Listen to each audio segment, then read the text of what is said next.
काल आपण हे प्रॉपर्टीज बघत होतो. याच्या प्रॉपर्टीज मधील नेक्स्ट प्रॉपर्टी पाहू आपण. The progressive wave are also two types. Progressive wave पण दोन टाइपचे वेव्ह असतात. वन वेव्ह असते ट्रान्सफर्स वेव्ह आणि अदर असते लॉंजिट्युडनल वेव्ह. काय डिफरन्स असतो ट्रान्सफर्स वेव्ह मध्ये लॉंजिट्युडनल वेव्ह मध्ये मागच्या लेक्चर मध्ये क्लिअर झालेलं. ओके, तर काय डिफरन्स होतो त्याच्यामध्ये सांगायची गरज नाही. पॉईंट नंबर 9 त्याची अनदर प्रॉपर्टी आहे. इन द ट्रान्सफर्स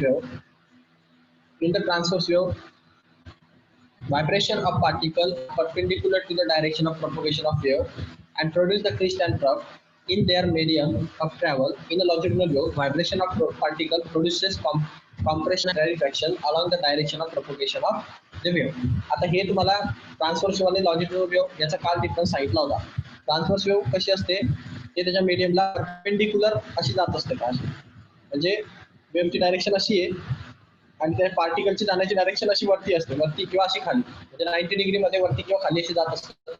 आणि कॉम्प्रेशनची ही कोणची वेव्ह आहे? Transfers wave. ओके, आणि मी जर कॉम्प्रेशन वेव्ह म्हणतो तर कॉम्प्रेशन वेव्ह पुढे किंवा मागे जाते, म्हणजे अशी कॉम्प्रेस होते मग पुन्हा रिलीज होते, पुन्हा थोडी कॉम्प्रेस होते पुन्हा रिलीज होते, म्हणजे तिचं प्रपोगेशन असं आणि असं असतं, पुढे मागे पुढे मागे पुढे. ही अशा प्रकारची लॉंजिट्युडनल वेव्ह असते. ओके, ही लॉंजिट्युडनल वेव्ह हे ट्रान्सफर्स वेव्ह या दोघांचं सांगितलंय. पार्टिकलचं propagation direction of the propagation वेव्हला परपेंडिक्युलर असेल तर ती ट्रान्सफर्स वेव्ह असेल, आणि पार्टिकलचं प्रपोगेशन डायरेक्शन ऑफ वेव्हला पॅरलल असेल तर ती लॉंजिट्युडनल वेव्ह असेल. आता याच्याबद्दल सांगायचं झालं तर एक छोटा व्हिडिओ आपण पाहू शकतो याच्यावरती.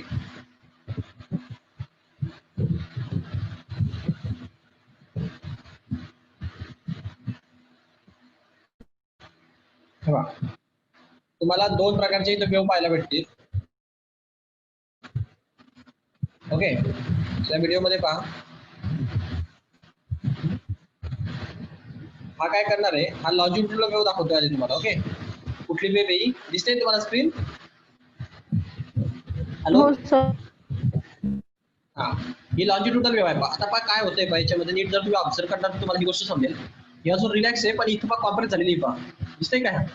हे कॉम्प्रेस झाले आणि हे रिलॅक्स आहे. आता ते पाहते कॉम्प्रेशन पुन्हा रिलॅक्स पुन्हा कॉम्प्रेशन मग पुन्हा रिलॅक्स मग पुन्हा कॉम्प्रेशन आणि मग पुन्हा रिलॅक्स, अशी पुढे जात राहते. अशा टाइपच्या वेव्हला आपण लॉंजिट्युडनल वेव्ह म्हणतो. आणि ती कशी प्रपोगेट होते पहा, प्रपोगेशन पहा असं आहे तिचं, म्हणजे ती अशी पुढे चालली पहा अशी, आणि आपली डायरेक्शन अशी ती अशी पुढे किंवा मागे अशी येत राहते. तर अशी आपल्या डायरेक्शनला पॅरलल आहे ना तिची मोशन, कशी आहे? पॅरलल मोशनला, वेव्हच्या डायरेक्शनला वेव्हची मोशन पॅरलल जर असेल किंवा पार्टिकल पॅरलली मूव्ह होत असतील तर त्या टाइपच्या मोशनला आपण लॉंजिट्युडनल मोशन म्हणतो. समजलं? पुढे पहा. Hello sir. हा सर, बॅकग्राऊंडला आवाज काय येतोय तो? फॅनचा असेल.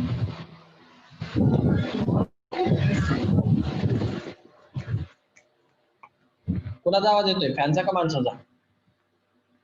खरखर आवाज येतोय सर, तो रेडिओ मध्ये येतो ना तो. आता येतोय का? हो. आता पण येतोय?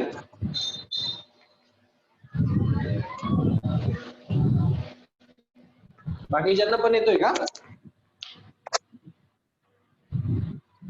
Hello hello. अच्छा अच्छा अच्छा, इयरफोन प्रॉब्लेम असेल.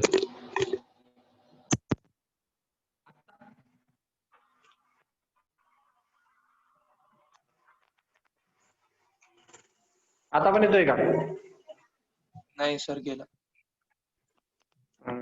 इयरफोनचा प्रॉब्लेम आहे मग तिथे वाटतं, माईक काम करत नाही.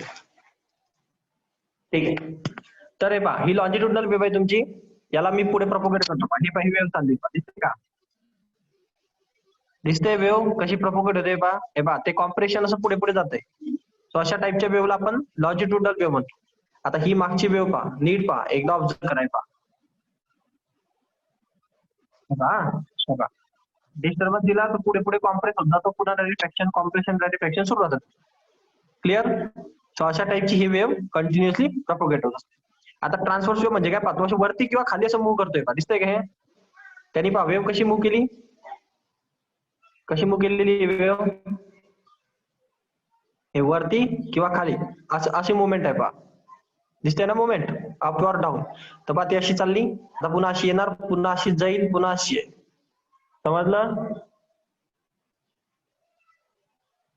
समजलं का? तर हा काय म्हणतो, पार्टिकलची जी मुवमेंट आहे, पार्टिकलची जी मुवमेंट आहे, म्हणजे हे जे काय पार्टिकल असतील हे सगळे पार्टिकलची मुवमेंट त्याच्या परपेंडिक्युलर डायरेक्शनला आहे, म्हणजे त्याची मोशन जाण्याची अशी मोशन आहे, म्हणजे इकडच्या बाजूला जायचंय त्याला, पण पार्टिकलची मोशन अशी अप किंवा डाऊन अशा फॉर्मॅटमध्ये. समजलं? म्हणून या वेव्हला आपण ट्रान्सव्हर्स वेव्ह म्हणतो. क्लिअर आहे?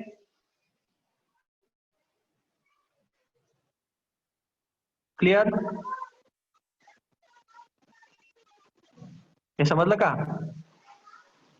हो सर, कळालं. हा. सो ही झाली तुमच्या ट्रान्सफॉर्स वेव्हचा प्रॉब्लेम सॉल्व्ह. तुम्हाला प्रोग्रेसिव्ह वेव्ह बद्दल पण थोडं दाखवतो मी. प्रोग्रेसिव्ह वेव्ह कशाला म्हणतो आपण. तर ही अशी प्रोग्रेसिव्ह वेव्ह आहे, ही वॉटर लेवल आहे. ते वॉटर मध्ये स्टोन टाकल्यानंतर काय होतं ते सांगतोय तो. डिस्प्लेसमेंट आणि वॉटर लेवलचा काय फरक पडतो. तर वेव्ह अशी तयार होते पहा. प्रोग्रेसिव्ह वेव्ह अशी असते, अशी प्रोपोगेट होते ती. डिस्टन्स वाढत राहतं तिचं आणि वेव्ह प्रोपोगेट होत राहते. ऍम्प्लिट्यूड थोडी थोडी डिक्रीज होत राहते, पण वेव्ह प्रोपोगेट होत राहते. ओके. तो अशा टाईपच्या वेव्हला आपण प्रोग्रेसिव्ह वेव्ह म्हणतो. म्हणजे ही पुढे पुढे पुढे पुढे सरकत आहे पहा. तुम्ही नीट पहा, वेव्ह थोडी पुढे पुढे पुढे पुढे चालली. आलं का लक्षात? ते सगळं डिस्प्ले पुढची पोझिशन आहे. तर अशा टाईपच्या वेव्हला आपण प्रोग्रेसिव्ह वेव्ह म्हणतो. जे प्रोग्रेसिव्ह वेव्ह मी तुम्हाला मागच्या लेक्चरमध्ये शिकवलं की प्रोग्रेसिव्ह वेव्ह म्हणजे काय. ही प्रोग्रेसिव्ह अशा टाईपच्या वेव्ह दिसले की प्रोग्रेसिव्ह वेव्ह म्हणायची. क्लिअर? क्लिअर?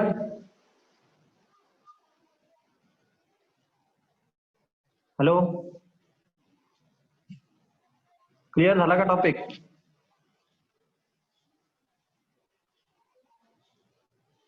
हॅलो,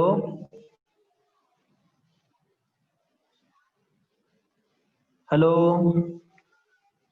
आवाज येत नाही का? हो सर. हा, समजतंय का तुम्हाला ते काय सांगितलं मी तर? हो सर, कळालं. तर नाइन्थ टॉपिक आपला क्लिअर झाला. 10th कडे या. Both the transverse as well as the longitudinal mechanical waves can propagate through the solid, but only longitudinal wave can propagate through the fluid. म्हणजे त्याचं म्हणणं आहे की हे ट्रान्सवर्स वेव्ह आणि लॉन्जिट्युडिनल वेव्ह हे दोघं सॉलिड मधनं जाऊ शकतात. म्हणजे सॉलिड मधनं जायला की त्यांना दोघांना काही प्रॉब्लेम नाहीये.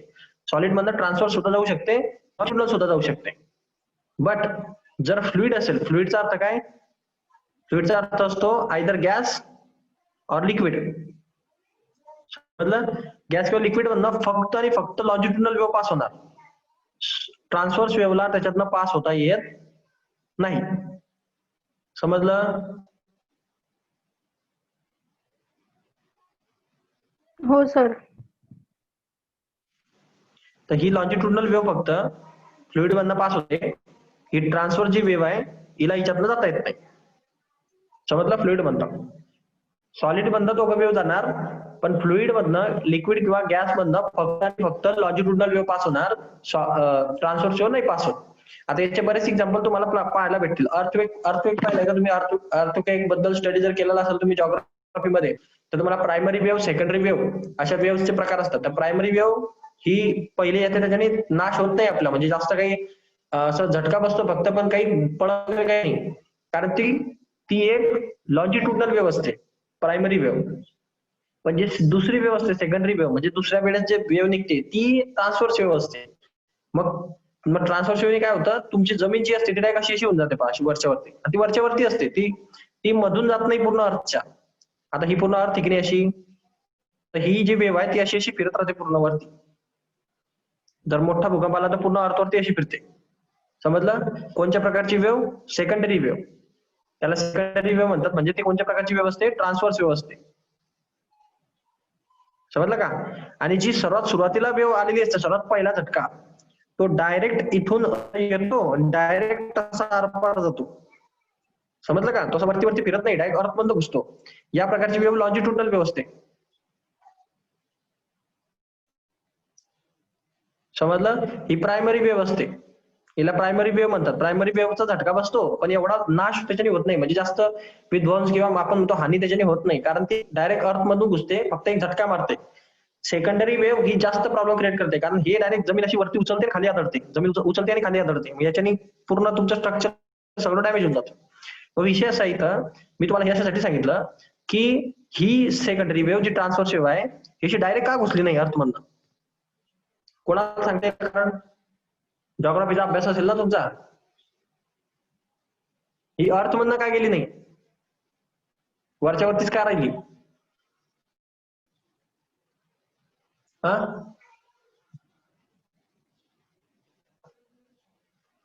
आवाज येतोय का?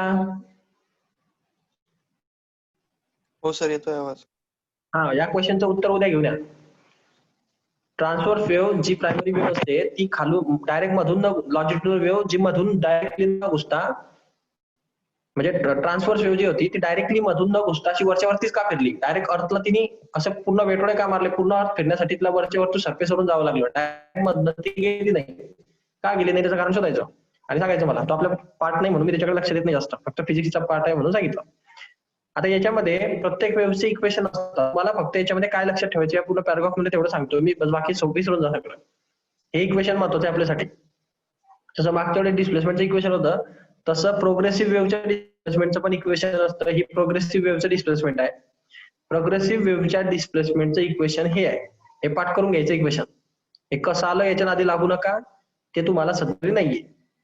ओके, ते मास्टर लेवल किंवा त्याच्या वरच्या पीएचडी लेवलला येईल की हे इक्वेशन कसं फॉर्म झालं, समजलं? पण या इक्वेशन मध्ये कशाला काय म्हणतात हे महत्वाची गोष्ट.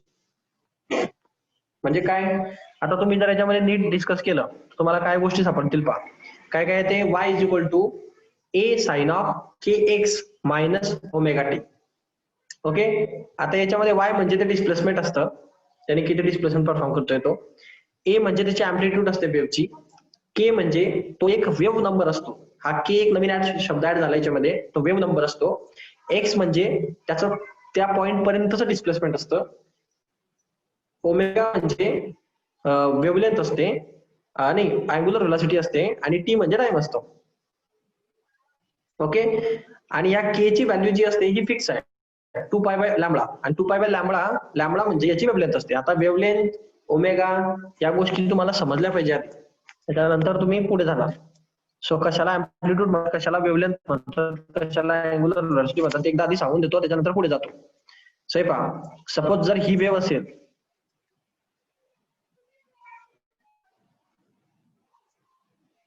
ओके, तर या वेव्ह मध्ये ही जी सर्वात मॅक्झिमम डिस्टन्स तो ट्रॅव्हल करतो याला म्हणतात अँप्लिट्यूड. मॅक्झिमम डिस्टन्स वरती पण खाली, खाली जर अँप्लिट्यूड असते वरती पण असते. खालच्या अँप्लिट्यूडला मायनस म्हणतात, वरच्या अँप्लिट्यूडला प्लस म्हणतात. Maximum distance covered by the particle in a wave, that distance is called amplitude. समजलं? पुढे पहा, जर मी लॅम्बडा हा शब्द वापरतो, लॅम्बडा म्हणजे वेव्हलेंथ, तर वेव्हलेंथ म्हणण्याचा अर्थ माझा असतो की एका क्रिस्ट पासून, याला क्रिस्ट म्हणतात माहिती तुम्हाला, वरचा पॉईंट म्हणजे क्रिस्ट, हा खालचा पॉईंट म्हणजे ट्रफ. हा क्रिस्ट असतो, हा ट्रफ असतो. हे लिहून घेतो वाटल्यास इथं, हा क्रिस्ट असतो आणि हा ट्रफ असतो. तर क्रिस्ट आणि ट्रफ, तर दोन सक्सेसिव्ह क्रिस्ट मधलं डिस्टन्स म्हणजे 2 सक्सेसिव्ह क्रिस्ट, म्हणजे हा क्रिस्ट आणि याच्या पुढचा क्रिस्ट यांच्यामधील हे जे डिस्टन्स आहे या डिस्टन्सला म्हणतात वेव्हलेंथ म्हणजे लॅम्बडा. समजलं का?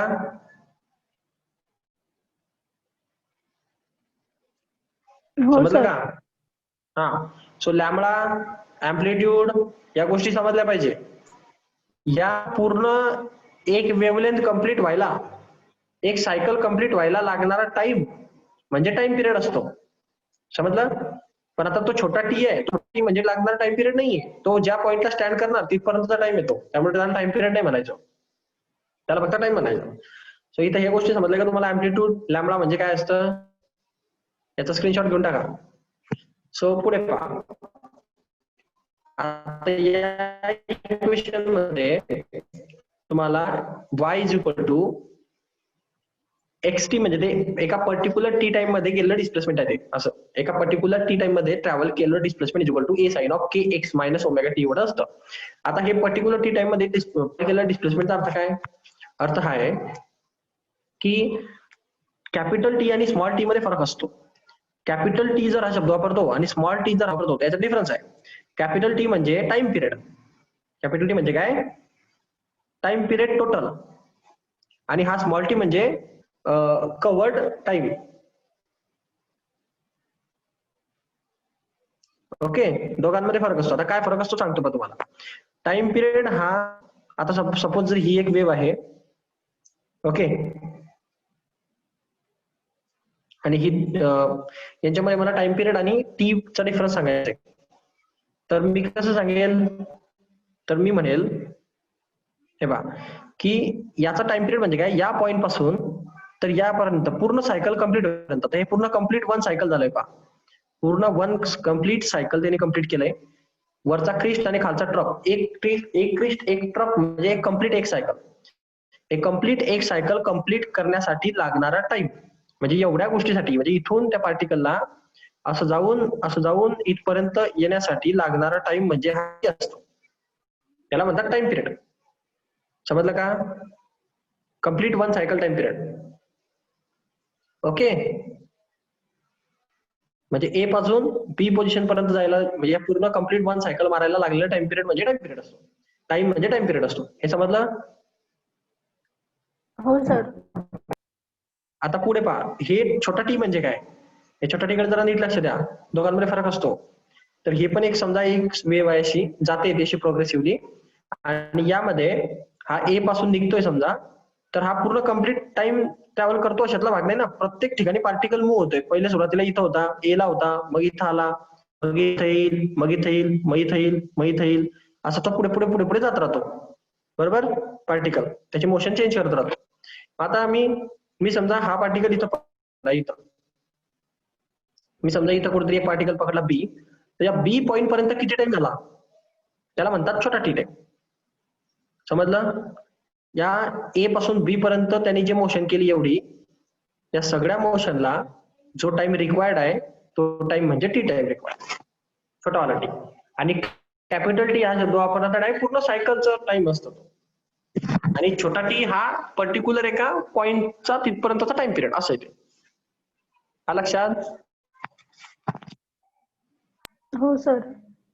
दोघांमध्ये फरक आहे, कन्फ्युज होऊ नका, त्याच्यामुळे ते क्लिअर केलं मी. चला पुढे जाऊ आता, ते टर्मिनॉलॉजी क्लिअर पाहिजे आधी. तर तुम्हाला जे इक्वेशन शिकवलं जातंय ते इक्वेशन शिकवलं जातंय Y in a particular time period, म्हणजे असं इक्वेशन आहे वाय पण एका एक्स डिस्टन्स कव्हर केलेलं आणि टी टाइम मध्ये एक्स डिस्टन्स कव्हर केलेलं डिस्प्लेसमेंट आहे. म्हणजे एक वेव्ह टी टाइम मध्ये, म्हणजे एका काहीतरी टाइम 2 सेकंद 3 सेकंद मध्ये एक्स डिस्प्लेसमेंट कव्हर करते, एक्स डिस्टन्स कव्हर करते, त्याच्यामध्ये त्याचं डिस्प्लेसमेंट किती. आता डिस्टन्स डिस्प्लेसमेंट मध्ये फरक असतो. आता आपण फरक तुम्हाला सांगतो मी. हे पहा, हे जे एक्स मी जे म्हणतो ना, हे एक्स, आता ही जी वेव्ह आहे पाहिजे, ओके. आता याच्यामध्ये मी सपोज तुम्हाला म्हटलं की एक छोट्या टी टाइम मध्ये म्हणजे हा ए पासून कुठपर्यंत आला, समजा बी पर्यंत आला. किती टाइमात, टी टाइम मध्ये तो बी पर्यंत आला. मग एवढ्याला मला हिला मेजर करायचं असतं ना, तर मी डायरेक्टली हे जे डिस्टन्स असतं जवळपास आपलं, आता ही वेव्ह खूप छोटी असते, तर याच्यामध्ये ह्या असं पर्टिक्युलरली आपलं असं कर्वेचर दिसत नाही. हा जवळपास ही स्ट्रेट लाईन असते, जवळपास ही काय असते, कारण स्मॉल असल्यामुळे स्ट्रेट लाईनच कन्सिडर केलं जातं त्याला. म्हणजे या ठिकाणी हे जे ब्ल्यू केलेलं आहे मी, हे डिस्टन्स आपण काय म्हणणार, याला डिस्प्लेसमेंट म्हणणार. बरोबर ना, हे ब्ल्यू केलेलं डिस्प्लेसमेंट असतं तिरकं. आणि याच्यामध्ये जो एक्स हा शब्द वापरला जातो, छोटा एक्स, तो छोटा एक्स हा याच्यासाठी शब्द वापरला जातो की इथून एक्झॅक्ट परपेंडिक्युलर टाकला त्या पॉइंट पासून, तर एक्स ऍक्सिस वर ए पासून तर त्या पॉइंट पर्यंतचं डिस्प्लेस, हे जे डिस्टन्स असतं याला एक्स म्हणतात. आलं का लक्षात. आणि हे जे वरचं डिस्प्लेसमेंट आहे याला वाय म्हणतात. ओके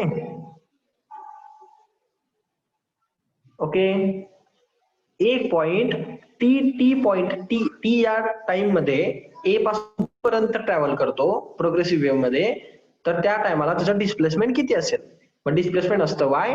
आणि हा जो एक्स हा फॅक्टर आहे, हा एक्स म्हणजे काय, त्या ऍक्सिस म्हणजे त्याच्या मेन पोझिशनवर त्या बी पॉइंट पासून डायरेक्ट परपेंडिक्युलर टाकल्यानंतर त्या ए इनिशियल पॉइंट आणि बी पॉइंट पासून टाकलेला परपेंडिक्युलर यांच्यामधला डिस्टन्स म्हणजे एक्स.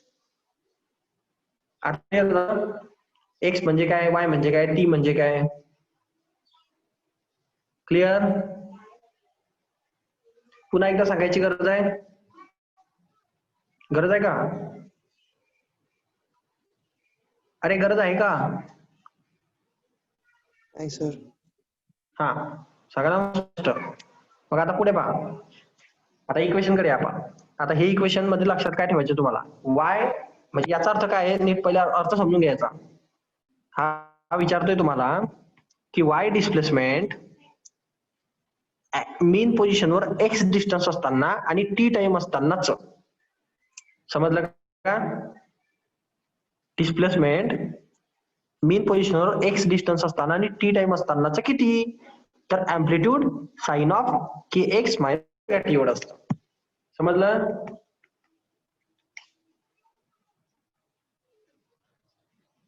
समजलं का? त्याचं मिनिंग समजलं पाहिजे. आता याच्यामध्ये k ओमेगा t वगैरे काय ते सांगतो आता.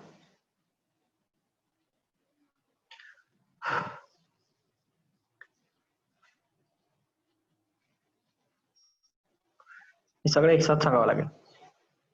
ठीक आहे.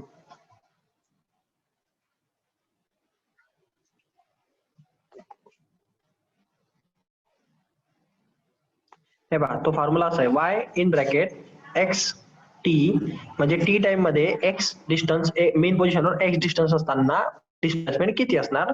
तर डिस्प्लेसमेंट असणार a sine of kx minus omega t. समजलं? आता इकडे पहा कशाला काय म्हणतात. हे जे y आहे हे डिस्प्लेसमेंट आहे. हे x आहे ते मीन पोझिशन वरचं डिस्टन्स आहे. मीन वरचं डिस्टन्स. ओके. हा टी टाइम आहे तो त्याचा ट्रॅव्हलिंग टाइम आहे. ती कव्हर टाइम समजा. ए म्हणजे त्याची अँप्लिट्यूड असते.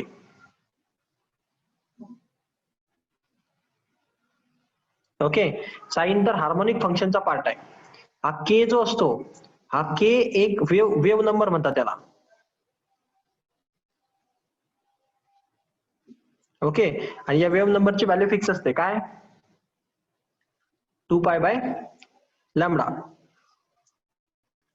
ओके. आणि हा लॅम्बडा म्हणजे काय असतो? या लॅम्बडाला म्हणतात wavelength.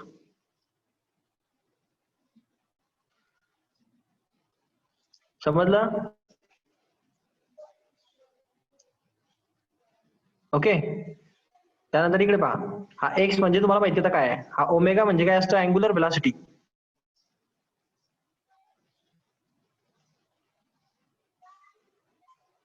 Angular velocity of wave. बस आता एवढं तुम्हाला माहिती पाहिजे. टाइम तर तुम्हाला माहिती काय असतो? कव्हर टाइम असतो तो प्रोडक्ट. म्हणजे एवढं तुम्हाला नॉमेनक्लेचर माहिती असलं पाहिजे. वाय डिस्प्लेसमेंट असतं एक्स मेन पोझिशनवर एक्स डिस्प्लेसमेंट परफॉर्म करत असताना टी टाइम मध्ये तो किती डिस्प्लेसमेंट परफॉर्म करणार? तर वाय डिस्प्लेसमेंट परफॉर्म करणार. आणि त्याचा फॉर्म्युला असतो ए म्हणजे अँप्लिट्यूड साइन ऑफ के म्हणजे वेव्ह नंबर. त्याचा फॉर्म्युला असतो 2 पाय बाय लॅम्बडा. लॅम्बडा म्हणजे असते वेव्हलेंथ. मी तुम्हाला सांगितलं वेव्हलेंथ काय असते? दोन च्या मधलं डिस्टन्स किंवा दोन ट्रफच्या मधलं डिस्टन्स. ओके. तर त्याच्यानंतर एक्स म्हणजे ते एक्स ऍक्सिस वरचं मेन पोझिशन वरचं डिस्टन्स असतं मायनस ओमेगा म्हणजे अँग्युलर व्हेलॉसिटी असते इंटू टी म्हणजे कव्हर टाइम असतो. काही डाऊट आता कोणाला? काही डाऊट आहे का कोणाला? हा स्क्रीनशॉट घेऊन टाका याचा. हे सर्व तू पॅराग्राफ तुम्हाला एका याच्यामध्ये सांगितलं मी. घेतला स्क्रीनशॉट? पुढे चला. आता याच्यामध्ये तुमची मोशन कुठल्या बाजूला प्रोग्रेसिव्ह वेव्ह आहे ते महत्वाचं आहे. तुम्ही एक्स ऍक्सिस मध्ये पॉझिटिव्ह डायरेक्शनला जर जात असाल तर तुमच्या वेव्हचं इक्वेशन चेंज होतं. निगेटिव्ह डायरेक्शनला जात असाल तर तुमच्या वेव्हचं इक्वेशन चेंज होतं. इफ वी आर प्रॉपगेटिंग, आता समजा हे मी तुम्हाला दाखवतो इथं. हे दोन प्रकारचे वेव्ह आहे. Propagation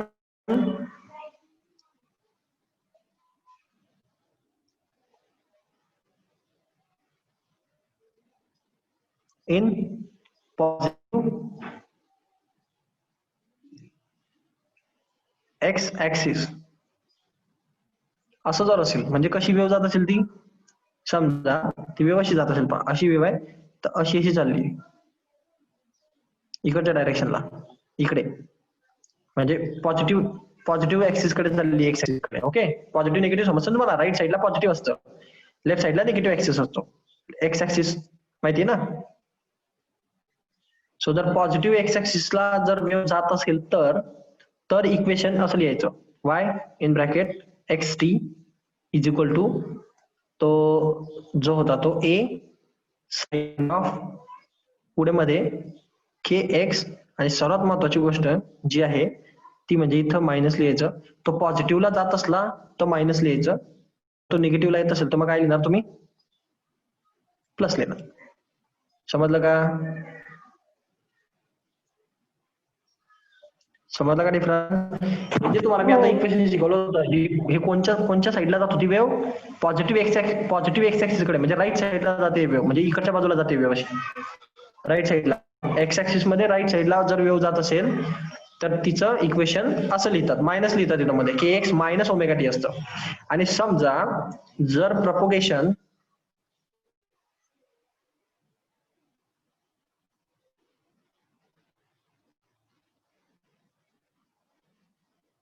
in negative x axis असेल, निगेटिव्ह एक्स ऍक्सिस, ओके, हे महत्वाचं आहे. निगेटिव्ह एक्स ऍक्सिस म्हणजे कुठल्या बाजूला वेव्ह येत असेल तिकडे पहा, वेव्ह अशी येत असेल म्हणजे तिकडनं इकडे अशी, समजलं का? निगेटिव्ह कडे, निगेटिव्ह एक्स ऍक्सिस कडे इकडे. सो त्या टायमाला इक्वेशन लिहिताना तुम्ही असं लिहिलं पाहिजे, y in bracket x t is equal to a sine of k x इथपर्यंत ओके, फक्त इथं काय लिहायचा, प्लस लिहायचा आणि बाकीचं ओके. समजलं? हो. समजतंय ना प्रत्येकाला, का वरनं चाललंय?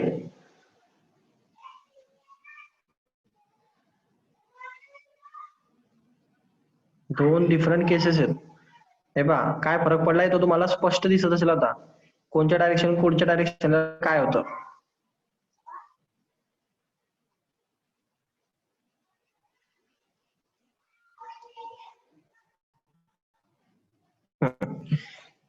आता सांगा कोणाला समजलं नाही हे मी काय लिहिलं होतं. जर वेव्ह राईट साईडला जात असेल पॉझिटिव्ह एक्स ऍक्सिसला तर ते के एक्स मायनस ओमेगा टी टाकायचं, आणि जर तो लेफ्ट साईडला येत असेल म्हणजे निगेटिव्ह एक्स ऍक्सिसला तर उलट ते प्लस द्यायचं. समजलं का? के एक्स प्लस ओमेगा टी लिहायचं. आ लक्षात? स्क्रीनशॉट घ्यायचा. समराइज डेटा आहे. समराइज डेटा म्हणजे काय, ते पूर्ण पॅराग्राफ शिकवलं मी तुम्हाला या पूर्ण स्क्रीन मध्ये, संपलं त्या पूर्ण पॅराग्राफ मध्ये. ओके, जाऊ पुढे. हो. सो फिनिश्ड, पॅराग्राफ फिनिश झाला. इथं एवढंच आहे त्या पॅराग्राफ मध्ये. आता रिफ्लेक्शन ऑफ वेव्हज दिसतंय का तुम्हाला? हे कोणाचं हे इक्वेशन पाहताच आपल्या डोक्यात समजलं पाहिजे आपल्याला. काय समजलं पाहिजे की हे पॉझिटिव्ह आहे म्हणजे हा वेव्ह इकडच्या बाजूला चालली आहे, म्हणजे लेफ्ट साईडला. समजलं? जर इथं निगेटिव्ह असलं असतं, इथं निगेटिव्ह असलं असतं तर वेव्ह इकडच्या बाजूला चालली असते. क्लिअर? Reflection of wave. आता रिफ्लेक्शन ऑफ वेव्ह म्हणजे काय, वेव्हचं रिफ्लेक्शनचे काही रूल्स असतात. रिफ्लेक्शन हा एक फेनॉमेनॉन आहे. आपला लाईट वेव्ह, साऊंड वेव्ह सगळे रिफ्लेक्ट होतात, त्याची इंटेन्सिटी कमी जास्त होते, स्लाइटली डिफरंट होते रिफ्लेक्शनमुळे. पण आता सध्याला आपण ट्रान्सव्हर्स वेव्हचे रिफ्लेक्शन पाहणार आहोत की रिफ्लेक्शन ऑफ ट्रान्सव्हर्स वेव्ह कसे असतात. आता याच्यासाठी एक व्हिडिओ दाखवतो तुम्हाला मी, असं समजणार नाहीये, थोडं लक्ष द्या पाहिजे इकडे. आता या व्हिडिओकडे जरा लक्ष द्या. आता ही एक ट्रान्सव्हर्स वेव्ह आहे, याच्यामध्ये हार्मोनिक वगैरे सगळे सांगेल तो, पण तुम्ही फक्त ते कशी येत आहे त्याच्याकडे लक्ष द्या. थांबा एक मिनिट, या हार्मोनिक वगैरेचा व्हिडिओ होऊन जाईल. ठीक आहे, जाऊ दे. हा हा पहा बरं, हा जरा सोयीचा वाटेल. ही एक नॉर्मल अशी एक स्ट्रिंग आहे, त्या स्ट्रिंग कनेक्ट केलाय तर पाहिजे. यांनी एक पल्स दिला, त्यांनी एक इम्पल्स दिला तिकडनं, तर तो जाऊन तो पहा इम्पल्स दिला तर जाऊन ही स्टेशनरी वेव्ह सांगून टाकली वाटतं. ठीक आहे, चुकीचा व्हिडिओ लावला.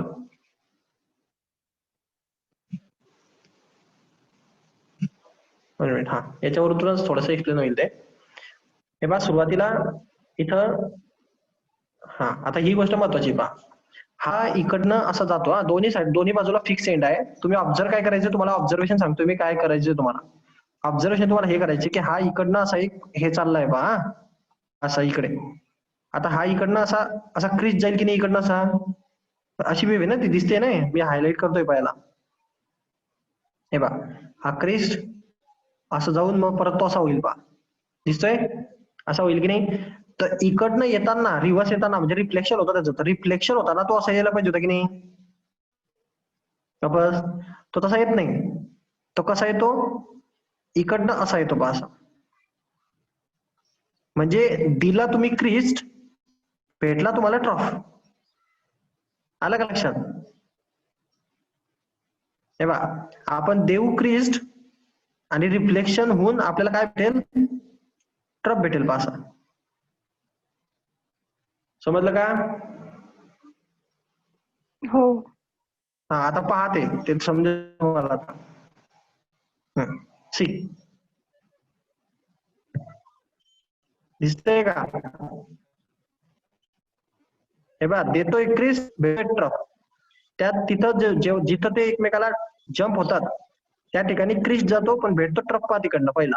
म्हणजे इकडनं इकडचा उंचवटा, तिकडनं तिकडचा उंचवटा, म्हणजे क्रिस्ट आणि ट्रफ भेटतात ते आपल्याला. आपण जर क्रिस्ट पाठवला तर आपल्याला ट्रफ भेटतो. समजलं. समजलं का. हो. मग ते असं आहे पहा, ही अशी वेव गेली, हिने क्रिस्ट पाठवला, पण हा देताना काय देतो, ट्रफ देतो. हे त्याचा रूल आहे ट्रान्सफर रिफ्लेक्शनचा. क्लिअर.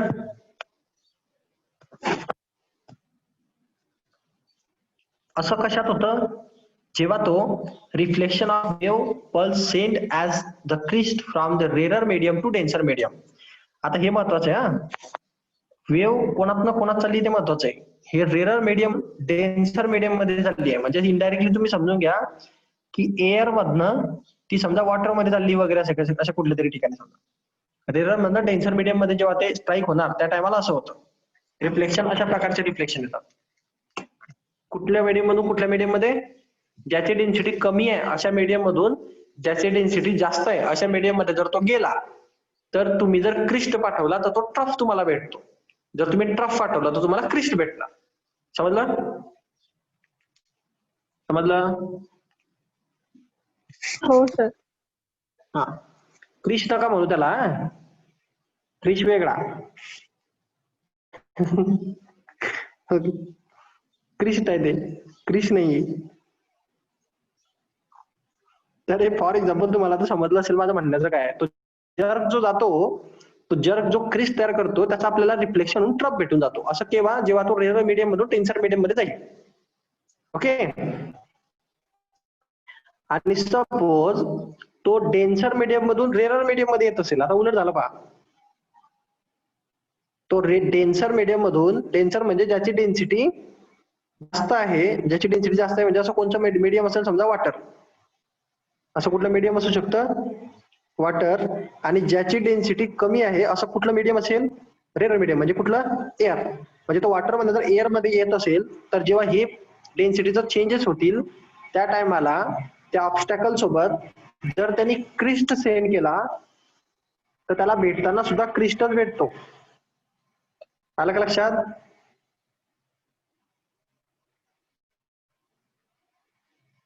समजलं का. हो. हा महत्वाचं आहे. तर कोणाकडे जाताना ते महत्वाचं आहे. डेन्सर कडून रेरर कडे जाताना जशात तसं, असं लक्षात ठेवायचं. D to R as it is, असं लक्षात राहिलं की टेन्शनच नाही, आहे की नाही. याच्या ऑपोजिट म्हणजे कोण मग, डी टू आर. म्हणजे समजलं तुम्हाला माझं म्हणण्याचा अर्थ काय आहे. डी म्हणजे डेन्सर मीडियम, आर म्हणजे rarer medium. Denser to rarer medium मध्ये जाताना ऍज इट इज ठेवायचं. क्रिस्ट गेला क्रिस्ट, ट्रफ गेला ट्रफ. क्रिस्ट गेला क्रिस्टल, क्रिस्टल भेटणार. ट्रफ गेला ट्रफच भेटणार. पण जर आर टू डी जर गेला तो, तर चेंज करून टाकायचं मग. म्हणजे काय होईल मग, क्रिस्ट गेला तर ट्रफ भेटतो, ट्रफ गेला तर क्रिस्ट भेटतो. रिफ्लेक्शन. समजलं. हे लक्षात ठेवा. दुसरं उलट आहे त्याच्या. D2R ऍज इट इज असं लक्षात ठेवा, म्हणजे ते लक्षात राहतं. Denser to rarer as it is राहतं, म्हणजे रेरर टू डेन्सर चेंज होतं. समजलं? हो सर.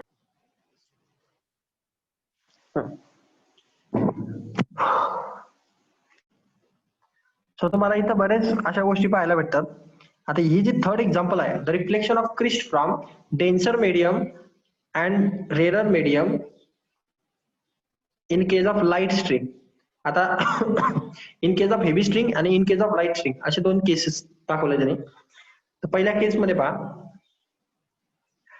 पहिल्या केसमध्ये आपल्याला दिसतंय की पी हा जर जातोय, एक क्रिस्ट जातोय आणि तिकडनं पण येताना आपल्याला क्रिस्टच भेटतोय. पण डेन्सर मध्ये आणि लाइटर मध्ये काय फरक पडायला लागलाय नेमका?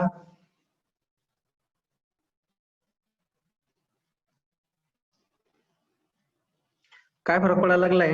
कोण सांगेल? डिफरन्स काय जाणवतोय तुम्हाला त्यांच्यामध्ये?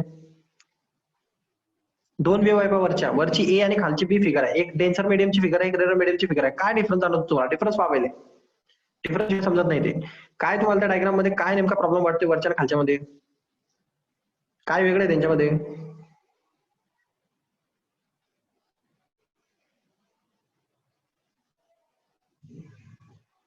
काय वेगळं आहे त्याच्यामध्ये? अरे चौथी पाचवीच्या पोरांचा स्कॉलरशिपचा क्वेश्चन आहे तो. डायग्राम मध्ये वेगळं काय ते सांगा. चौथी पाचवीच्या पोरांचा प्रश्न आहे हा. काय वेगळं आहे?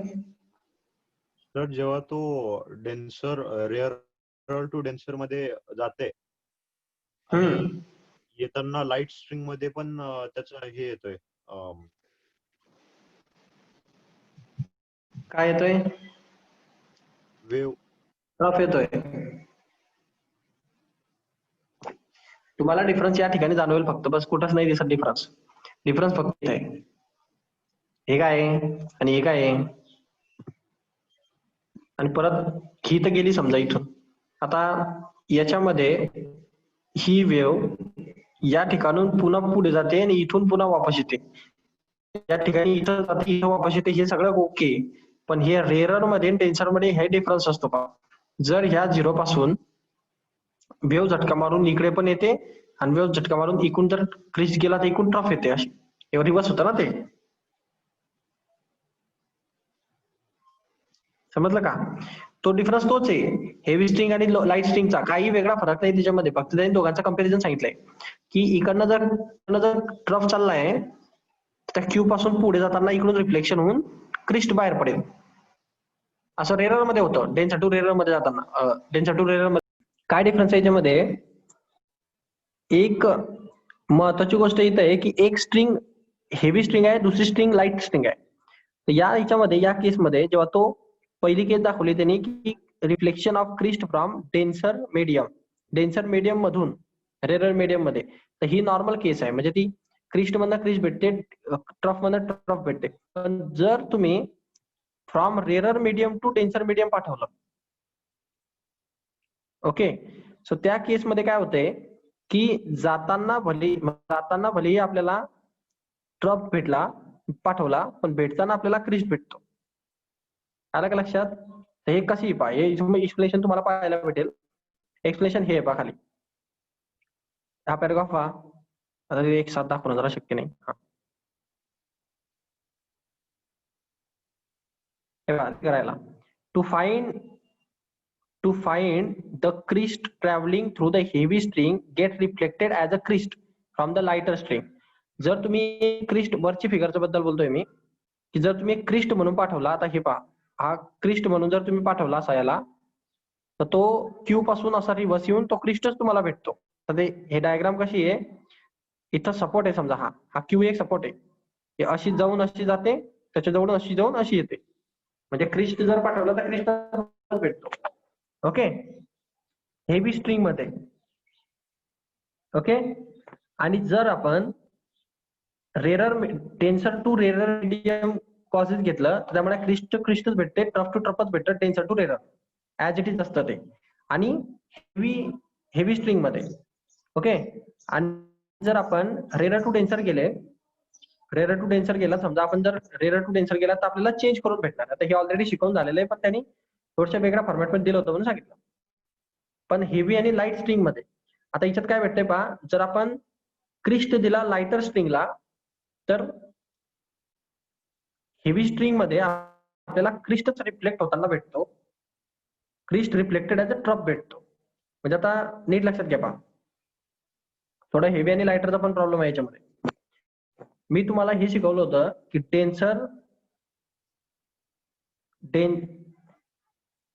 डेन्सर टू रेअरर गेले तर आपल्याला ऍज इट इज भेटतं, बरोबर? हे आठवलं का डीआर? हॅलो, अरे डेन्सर टू रेअरर गेल्यानंतर ऍज इट इज भेटतं ना. क्रिस्ट गेला क्रिस्ट भेटणार, टॉप गेला ट्रफ भेटणार. नाही आठवलं?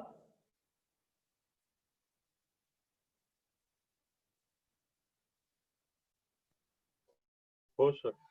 हा, तर आता याच्यामध्ये लाइटर आणि हेवी अशा दोन गोष्टी आहेत. जर समजा हेवी स्ट्रिंग कडनं क्रिस्ट दिला गेला, ओके, क्रिस्ट दिला गेला, तर तो लाइटर मध्ये क्रिस्टच भेटतो. म्हणजे वरची हेवी आहे आणि खालची लाइटर आहे. म्हणजे एकाचं वजन जास्त एकाचं वजन कमी असं आहे ते. जास्त वजनावाली स्ट्रिंग कमी वजनावाली स्ट्रिंग असं.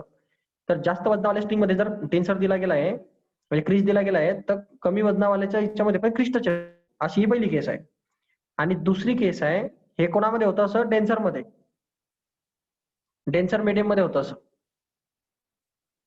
ओके, म्हणजे असं कुणामध्ये पॉसिबल आहे? वॉटर मध्ये पॉसिबल आहे. असं वॉटर मध्ये असं पाहायला भेटेल तुम्हाला. वॉटर मध्ये आलं लक्षात? वॉटर मध्ये असं पाहायला भेटेल तुम्हाला. वॉटर मध्ये जर तुम्ही असं केलं, एकाचं वेट जास्त आहे आणि एकाचं वेट कमी आहे अशा स्ट्रिंग घेतल्या, जास्त वेटच्या स्ट्रिंगला तुम्ही जर क्रिस्ट मारला, कमी वेटच्या याला पण क्रिस्टच भेटणार रिफ्लेक्ट होऊन. ऍक्च्युली ते चेंज व्हायला पाहिजे होतं पण तसं झालं नाही, का तर ते हेवी मीडियम होतं म्हणून टेन्शन मीडियम होतं. समजा मीडियम जर एअर घेतलं तुम्ही, मध्ये असं काहीतरी करताय, इथं हे पाटी लावली तुम्ही आणि हे तुमची हेवी आहे, हे तुमची हेवी आहे आणि हे तुमची लाइटर आहे.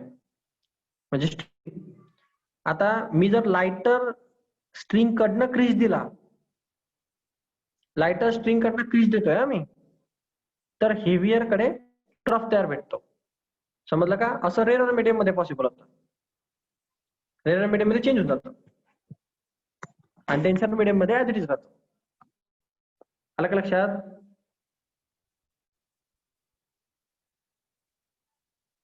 हॅलो हॅलो, नाही समजलं?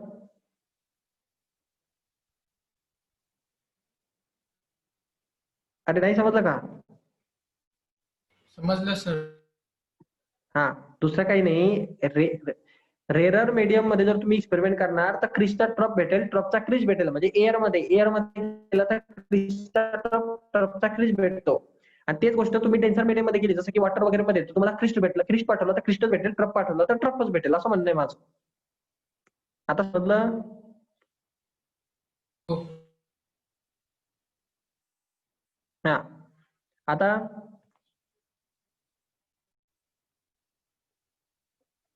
याच्यामध्ये नोट्स वगैरे आहेत समजा, ते पाहू आपण पुढे. अजून स्टेशनरी वेव्ह येतील तेव्हा समजेल ते नोट्स वगैरे काय. तर सध्याला काही गरज नाही. सध्याला रिफ्लेक्शन ऑफ लॉंजिट्युडिनल वेव्ह हा जो प्रकार आहे, लॉंजिट्युडिनल वेव्हचे रिफ्लेक्शन आपण पाहून घेऊ कसे काय असतात. याच्यामध्ये थेअरी वगैरे जास्त काही विचारले जाणार नाही तुम्हाला, विचारले फक्त कॉन्सेप्ट आणि न्यूमेरिकल खास करून. ओके, थेअरी वगैरे वाचून ठेवा, इतका डीप अभ्यास नका करू, फक्त थोडासा कॉन्सेप्च्युअल स्टडी करा. आता पहा, इथे म्हणतो की कन्सिडर करा तुम्ही एक लॉंजिट्युडिनल वेव्ह, एक लॉंजिट्युडिनल वेव्ह कन्सिडर करा आणि तिला ट्रॅव्हल करा रेअरर मीडियम म्हणून डेन्सर मीडियम मध्ये. तर ती लॉंजिट्युडिनल वेव्ह जर कॉम्प्रेशन दिलं is high pressure region while rarefaction is lower pressure region. When the compression reaches to the denser medium, it tries to push the particle of the medium, but the energy of the particle in the rarer medium is not sufficient to compress the particle of the denser medium according to the Newton's third law of the motion. An equal and opposite reaction comes into play as the result of the particle in a rarer medium get compressed. Thus, when the longitudinal wave travels from the rarer medium to denser medium, a compression is reflected as the compression and rarefaction is reflected as the rarefaction. There is no change in the phase during the reflection in the compression region. Okay, आता म्हणण्याचा अर्थ तुम्हाला काही समजला नसेल पण मी सांगतो. Shortly तुम्हाला हे लक्षात ठेवायचंय की जेव्हा लॉन्जिट्युडनल वेव्ह असते ती लॉन्जिट्युडनल वेव्ह रेरर मीडियम मधून डेन्सर मीडियम मध्ये जाते. कुठल्या मीडियम मधून? रेरर मीडियम मधून डेन्सर मीडियम मध्ये. आता नीट लक्षात घ्या, जेव्हा मी ट्रान्सव्हर्स वेव्ह शिकवली, वरची कोणची वेव्ह होती? ट्रान्सव्हर्स वेव्ह होती ना.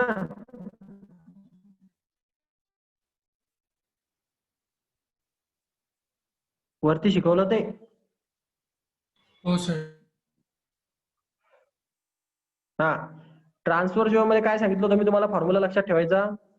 तुम्हाला सांगितलं होतं D2R ऍज इट इज, म्हणजे कोणामध्ये सारखी राहते ती? ते डेन्सर टू रेरर गेले तर ते सेमची सेम राहते. म्हणजे क्रिस्ट गेला तर क्रिस्टच भेटणार, ट्रप गेला तर ट्रपच भेटणार. असं केव्हा होतं? ट्रान्सव्हर्स वेव्ह मध्ये डेन्सर टू रेरर मध्ये होतं. आणि समजा मी रेरर टू डेन्सर पाठवली तर काय होऊन जातं? मग त्याच्यामध्ये ऑपोजिट होऊन जातं ते, म्हणजे फेज चेंज होऊन जातो. त्याला म्हणतात फिजिक्समध्ये फेज चेंज होतो. फेज चेंज होतो म्हणजे 90 डिग्रीनी पुढे मागे होती ती. क्रिस्ट भेटला तर ट्रप भेटतो, म्हणजे 90 डिग्रीनी पुढे जाते किंवा मागे जाते वेव्ह. ट्रप पाठवला तर क्रिस्ट भेटतो. समजलं?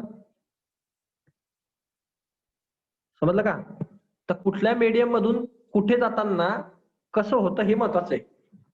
आता हे इतकं शॉर्टकट सांगितलंय मी तुम्हाला, याच्यापेक्षा अजून शॉर्टकट नाही होणार आहे. ट्रान्सव्हर्स वेव्ह जर असेल आणि ती जर प्रपोगेट होत असेल, ती डेन्सर मीडियम मधून रेरर मीडियम मध्ये जर जात असेल तर त्या टायमाला तिचे फंक्शन ऍज इट इज असतात. म्हणजे ते क्रिस्ट पाठवलं तर क्रिस्ट भेटणार, ट्रप पाठवलं तर ट्रप भेटणार. आणि तीच वेव्ह जर म्हणजे R2D म्हणजे काय, रेरर टू डेन्सर मीडियम मध्ये जात असेल तर ऑपोजिट घेऊन टाकायचं. क्रिस्ट पाठवलं तर ट्रप घ्यायचा आणि ट्रप पाठवलं तर क्रिस्ट घ्यायचा. समजलं ट्रान्सफरचं? समजलं का ट्रान्सफरचं?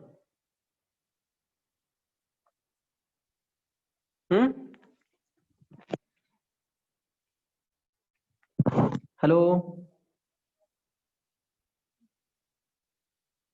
अरे हॅलो, समजलं का? हो सर. सोप्या भाषेत सांगायचं झालं तर जाऊ द्या, लिहून घ्या.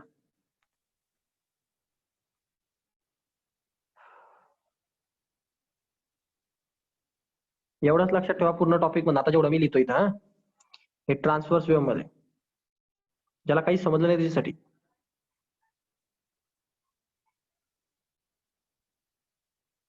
आणि ही लॉन्जिट्युडनल वेव्ह.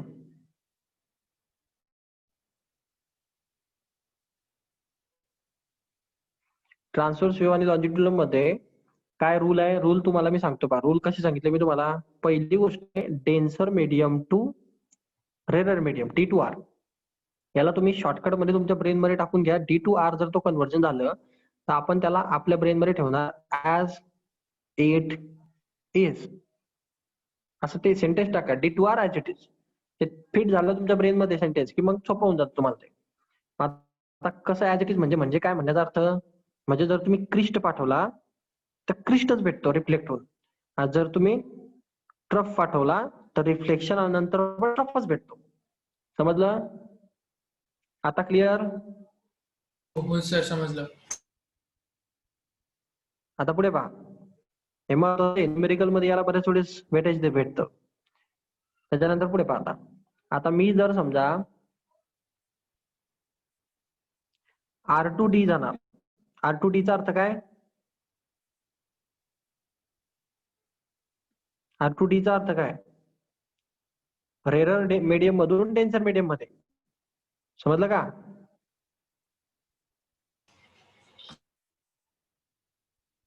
रेरर मीडियम मधून डेन्सर मीडियम मध्ये त्या टायमाला काय होतं? फेज चेंज होतो.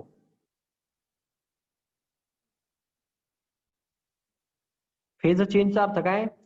क्रिस्ट पाठवला आपण जर इकडनं तर आपल्याला काय भेटतो तिकडे?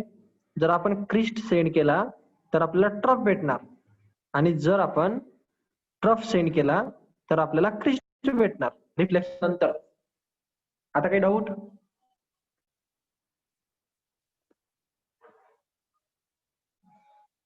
आता काही डाऊट? ओके, इथपर्यंत ओके? हॅलो, अरे ओके का नाही ओके? का समजत नाहीये? अरे समजत नाही का? हा, मला असं सांगा ना पटापट. मग आता पुढे पहा, T2R मध्ये आता इथं पहा, आता उलट आहे त्याच्यात. इथं R2D मध्ये ऍज इट इज असतं, म्हणजे त्याच्या एक्झॅक्ट उलट असतं ते कॉम्प्रेशन वेव्ह. कॉम्प्रेशन वेव्ह ही याच्या एक्झॅक्ट ऑपोजिट वेव्ह असते कुणाच्या? ट्रान्सव्हर्स वेव्हच्या. जर तुम्ही रेरर मीडियम मधून डेन्सर मीडियम मध्ये जाणार तर इथं याला ऍज इट इज असतं, रेरर टू डेन्सर. मग तुमचं म्हणण्याचा अर्थ काय? इथं क्रिस्ट पाठवला तर इथं क्रिस्ट भेटणार, आणि इथं ट्रफ पाठवला तर इथं ट्रफच भेटणार, असं आहे ते. आणि याच्यामध्ये डेन्सर टू रेरर गेलं तर प्रॉब्लेम आहे. ओके, त्याच्यात काय प्रॉब्लेम आहे की ते ऑपोजिट होऊन जातं. ओके, याच्यामध्ये फेज चेंज होतो.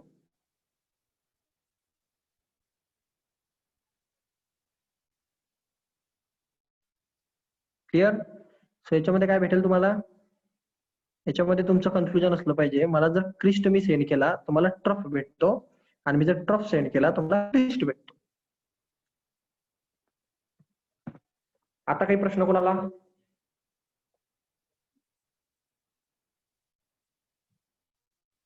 स्क्रीनशॉट घेऊन टाका. समरायझेशन आहे ते सर्व, हे सर्व समराईज आहे. पूर्ण जे 2 टॉपिक आहेत त्याचा सर्वांचा सारांश आहे, सर्वात आउटपुट. ट्रान्सव्हर्स वेव्ह मध्ये असं, लॉन्जिट्युडनल वेव्ह मध्ये असं. हे समजलं असेल तर पुढे जाऊ. स्क्रीनशॉट घेतला? हो सर. हा, एवढे सगळे थिअरी लक्षात ठेवण्याच्या नादी लागू नका. आता हा, हे जरा एक गडबड झाली. तुम्हाला कॉम्प्रेशन वेव्ह मध्ये सुद्धा क्रिस्ट आणि ट्रफच सांगितले मी, तसं नाही पाहिजे. हा, एक मिनिट त्याला चेंज करा जरा. हे कॉम्प्रेशन वेव्ह आहे ना, लॉन्जिट्युडनल वेव्ह, याच्यात क्रिस्ट ट्रफ नसतात काही. याच्यामध्ये कॉम्प्रेशन हे रॅरिफ्रॅक्शन सारखं भेटतं, आणि रॅरिफ्रॅक्शन हे कॉम्प्रेशन सारखं भेटतं. समजलं का? ते कॉम्प्रेशन रॅरिफ्रॅक्शन असतं. इथं कॉम्प्रेशन रॅरिफ्रॅक्शन सारखं भेटणार. अरे चुकलं ते काहीतरी.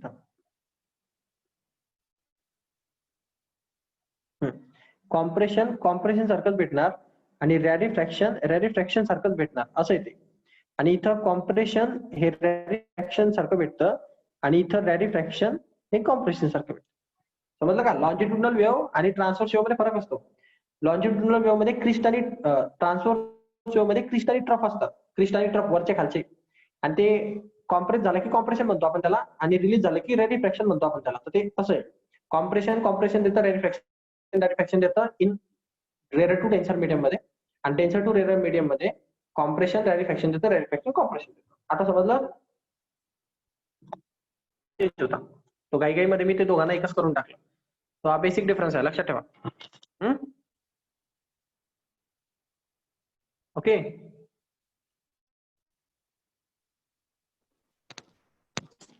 हो सर. तुम्हाला ते पाहायला भेटेल पहा. या डायग्राम मध्ये तुम्हाला तो हा कॉन्सेप्ट पाहायला भेटेल. इथून कॉम्प्रेशन रॅरिफ्रॅक्शन, तर इकडनं रॅरिफ्रॅक्शन शेवटी कनेक्ट झालंय सर्वात शेवटी. तर रिव्हर्स येताना भेटतंय काय? भेटतंय हे काय? कॉम्प्रेशन आहे ना, रॅरिफ्रॅक्शन टच झालं इकडे, पण इथून रिव्हर्स येताना कॉम्प्रेशन भेटलं. म्हणजे हे कोणाकडून कोणाकडे चालली ही वेव्ह? हे डेन्सर कडून रेरर कडे चालली आहे. समजलं का? म्हणजे ही वेव्ह वॉटर मधनं एअर मध्ये जाणार, असं त्याचा अर्थ आहे. तशा टायमाला असं होतं, साऊंड जेव्हा वॉटर मधनं एअर मध्ये जायला लागतो तेव्हा असं होतं. त्याने जर पाठवला त्याचा कॉम्प्रेशन भेटून जातो, आणि त्यांच्या कॉम्प्रेशन टच झाला तिथं रिफ्लेक्शन होताना, म्हणजे तिथं कोलाइड होताना कॉम्प्रेशन जर कोलाइड झाला तर रिफ्लेक्शन भेटतो, रॅरिफ्रॅक्शन कोलाइड झाला तर कॉम्प्रेशन भेटतो पहिला, आणि तिथून ते वेव्ह रिफ्लेक्ट होऊन जाते. तशी वेव्ह तशी तयार होते. लक्षात?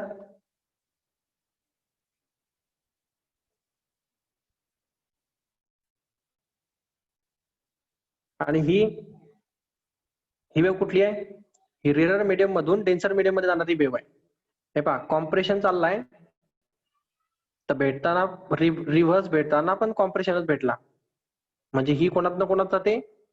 एअर मधनं वॉटर मध्ये जाणारी वेव्ह समजा. समजलं का?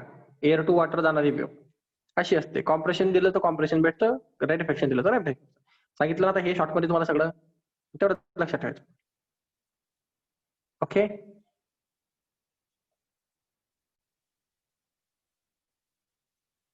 जर तुम्हाला कोणी विचारलं की फेज डिफरन्स किती आहे, तर फेज डिफरन्स कसा ठरेल? इकडे पहा, फेज डिफरन्स ठरेल हे कॉम्प्रेशन जाऊन कॉम्प्रेशनच भेटलं की नाही, म्हणजे दोन कॉम्प्रेशनच्या मध्ये कितीचा गॅप आहे. पहा बरं, दोन कॉम्प्रेशनच्या मध्ये कितीचा गॅप आहे? हे एक कॉम्प्रेशन आणि हे एक कॉम्प्रेशन. कंप्लीट वन सायकल होतं ना ते. समजलं का? किती डिग्रीचा? 180 डिग्री. दोन कॉम्प्रेशनच्या मध्ये कितीचा गॅप असतो? दोन सक्सेसिव्ह कॉम्प्रेशनच्या मध्ये 180 डिग्रीचा गॅप असतो. दोन सक्सेसिव्ह रॅरिफॅक्शन मध्ये सुद्धा 180 डिग्रीचाच गॅप असतो. आणि कॉम्प्रेशन आणि रॅरिफॅक्शनच्या मध्ये 90 डिग्रीचा गॅप असतो. अलग लक्षात? अलग लक्षात? सी आणि आर यांच्यात 90 डिग्री. मग हे पुढचे सी आणि आर यांच्यात 90 डिग्री. मिळून किती झाले? 180 ना? हा. मग जेव्हा तो रिफ्लेक्ट होतो म्हणजे काय? जेव्हा असं झाला पहा, कॉम्प्रेशन पाठवलं आणि कॉम्प्रेशनच भेटलं, म्हणजे किती डिग्रीचा फेज चेंज केला त्यांनी? कॉम्प्रेशन मध्ये किती डिग्रीचा फेज चेंज होईल? 180 डिग्रीचा फेज चेंज झालाय. समजलं? हो.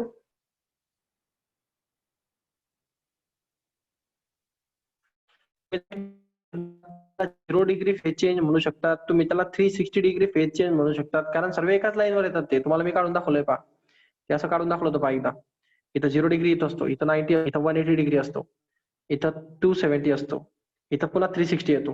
म्हणजे हे सगळे डिग्री एकाच लाईन वरती आहेत. यांचा अर्थ सगळा सारखाच आहे. तो 0 डिग्री पण तोच, 180 पण तोच, 360 पण तोच. म्हणजे जेव्हा कॉम्प्रेशन टू कॉम्प्रेशन भेटतं तेव्हा एक तर 0 डिग्री असू शकतो फेज अँगल, 180 डिग्री असू शकतो फेज अँगल, 360 डिग्री असू शकतो फेज अँगल. आणि जेव्हा इथं कॉम्प्रेशन दिलं आणि रिफ्लेक्शन भेटलं त्या टायमाला कोणकोणचे डिग्री फेज अँगल मध्ये येऊ शकतात? ते व्हर्टिकल ऍक्सिस वाले 90, 270 है ना, मग 360च्या पुढे 450 अशा डिग्रीने तो फेज अँगल मध्ये आलेला असतो. समजलं? 90 ने वाढतो तो.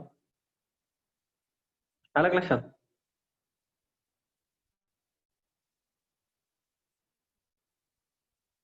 ठीक आहे, थांबायचं माझ. समजलं तुम्हाला फेज वगैरे सगळं? हो सर. टफ चाललंय का? जरा जरा. जरा लेक्चर रिपीट करा, समजून जाईल. थिअरी जास्त घेत नाही ना, फक्त सारांश सांगतोय म्हणून टफ जात असेल. थांबा पण टफ नाही सर, बोर येते. बोर आहे ते. चांगलं येणार आहे. बोर कसलं आहे? ते मस्त आहे. ठीक आहे, थांबा पण.